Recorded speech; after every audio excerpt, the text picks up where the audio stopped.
வணக்கம். சற்று முன் கிடைக்கப்பெற்ற மிக முக்கியமான செய்தி ஒன்று வெளியாகி உள்ளது. தமிழக ஆளுநர் ஆர்.என். ரவி மீது வழக்கு தொடர்ந்த திராவிட முன்னேற்றக் கழகம் திடீர் திருப்பமாக உச்சநீதிமன்றம் கேட்ட ஒரே வார்த்தையால் கதிகலங்கி போன திராவிட முன்னேற்றக் கழகத்தின் தலைவரும் தமிழக முதல்வருமான ஸ்டாலின் அவர்கள், அதாவது ஆர்.என். ரவி அவர்களது பதவியை நீக்க வேண்டும் என்று உச்சநீதிமன்றத்தில் ரிட் மனு ஒன்றை தாக்கல் செய்திருந்தார். திராவிட முன்னேற்றக் கழகத்தின் வழக்கறிஞர் ஜெய்சுகின் என்பவர். இந்த மனு தாக்கல் விவகாரம் இன்று நீதிமன்றத்தில் விசாரணைக்கு வந்துள்ளது. அதாவது எதற்காக இந்த வழக்கை தாக்கல் செய்துள்ளார் என்றால், தமிழ்நாடு ஆளுநராக செயல்பட ஆர்.என். ரவிக்கு விருப்பம் இல்லை என்பதையே அவரது செயல்பாடுகள் காட்டுகின்றன. எனவே அவரை பதவியில் இருந்து நீக்க உத்தரவிட வேண்டும் என மனுவில் தெரிவித்திருந்தார். ஆளுநர் ஆர்.என். ரவி செயல்பாடு அரசியலமைப்பு சட்டத்திற்கு எதிராக உள்ளது. தமிழ்நாடு ஆளுநராக செயல்பட அவருக்கு விருப்பம் இல்லை என்பதையே அவரது செயல்பாடுகள் காட்டுகின்றன. விளம்பரம் தேடும் நோக்கத்திலேயே செயல்பட்டு வருகிறார் என வழக்கறிஞர் ஜெய்சுகின் உச்சநீதிமன்றத்தில் தாக்கல் செய்யப்பட்டுள்ள ரிட் மனுவில் தெரிவித்துள்ளார். தமிழக ஆளுநர் ஆர்.என். ரவி இந்த ஆண்டின் முதல் சட்டப்பேரவை கூட்டத்தொடரில் உரை நிகழ்த்தாமல் புறக்கணித்துவிட்டு வெளியேறியது பெரும் சர்ச்சையை ஏற்படுத்தியது.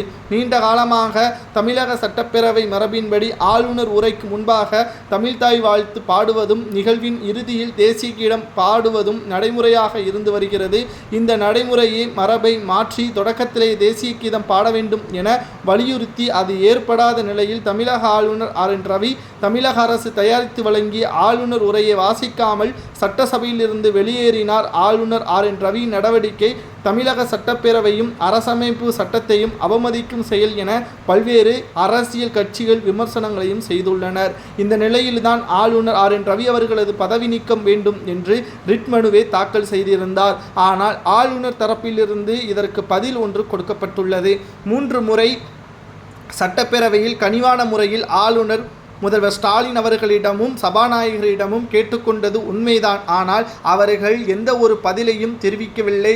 ஆளுநர் மரியாதையாக கேட்டபோது கூட அவர்கள் எந்த ஒரு பதிலையும் தெரிவிக்காமல், இது இப்படித்தான், எங்களது விருப்பம் போல்தான் நடைபெறும் என்று ஆணவத்துடன் பதில் கூறிய காரணத்தினால்தான், ஆளுநருக்கு கொடுக்கக்கூடிய மரியாதை அங்கு கொடுக்காத காரணத்தினால்தான் சட்டப்பேரவையிலிருந்து ஆளுநர் வெளியேறினார் என்பதை ஆளுநர் வழக்கறிஞர் தெரிவித்திருக்கிறார்.